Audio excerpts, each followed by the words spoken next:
Edmonton. Madam Speaker, when the Prime Minister was briefed by CSIS that at least 11 candidates in the 2019 election illegally received hundreds of thousands of dollars from Beijing, violating multiple sections of the Canada Elections Act, the Prime Minister had a choice. He could report this illegal activity to Elections Canada so that they could investigate, or he could cover it up. What choice did the Prime Minister make? The Honourable Parliamentary Secretary to the Minister. Thank you, Madam Speaker. And as I've said in this House previously, Canada's fair and free elections process was never, ever compromised. It's not just me saying that, Madam Speaker. This was determined by an independent panel of national security experts. Let's remember the only ones that benefit from foreign interference are enemies of democracy. I'm disappointed that the opposition for 5 days now has continued to amplify the foreign interference messaging in this House. We should be standing together to stand up to this attack on our democracy, Madam Speaker. The Honourable Member for St. Albert, Edmonton. Madam Speaker, after that non-answer for the third time to my straightforward question, the only conclusion that can be reasonably drawn is that the Prime Minister made no report to Elections Canada. The Prime Minister professes to be concerned about Beijing's interference in our elections, but when he had an opportunity to do something about it, to report the illegal activity to Elections Canada, he instead chose to cover it up. Why? What is the Prime Minister hiding? The Honourable Parliamentary Secretary to the Minister of Public Safety. Madam Speaker, foreign interference is a threat to the fabric of our democracy.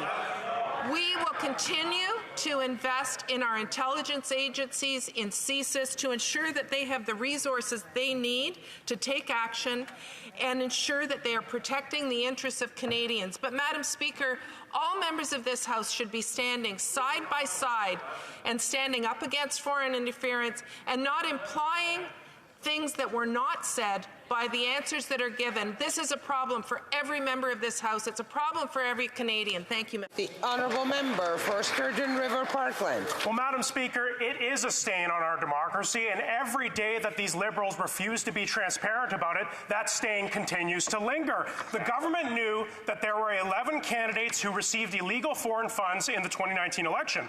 Now, the Liberals have repeatedly said that this is a threat to our democracy. We agree, but they refuse to give us the evidence. If the Liberals won't reveal the names to Parliament, will they at least confirm when and if the Prime Minister shared this information with the Commissioner for Elections Canada? The Honourable Parliamentary Secretary. Thank you, Madam Speaker. I'd like to just take a breath here and remember what is motivating foreign interference.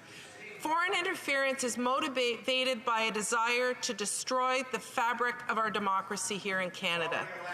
We are taking action by introducing legislation on cybersecurity. I hope that the honourable member who serves on the Public Safety Committee will assist our government in getting that legislation passed. We will always take democracy and protect Canadians seriously and take every action, including legislative action, to make sure that happens. L'Honorable Député de Beauce. The Honourable Member for Beauce. Thank you, Madam Speaker. In January, the Prime Minister was informed that 11 candidates had received illegal money from foreign actors, potentially influencing our elections. The government is refusing to release details of the campaigns involved and what they're going to do about it. It's simple, Madam Speaker. Did the Prime Minister report these allegations to the Commissioner of Elections, and if so, when? The Honourable Parliamentary Secretary. And this is the fourth question today. 5 days of questions on foreign interference, and the opposition seems not to recognize who is being attacked in these foreign interference. It's not this side of the House. It's not that side of the House. It's every single member in this House. It is meant to sow chaos. It is meant to destroy our democracy. We need to be standing together, Madam Speaker. I invite them to support cybersecurity legislation. I invite them to support the actions that other ministers have taken when it comes to mining and other actions our government is. The Honourable Member for South Okanagan, West Kootenay. Thank you, Madam Speaker.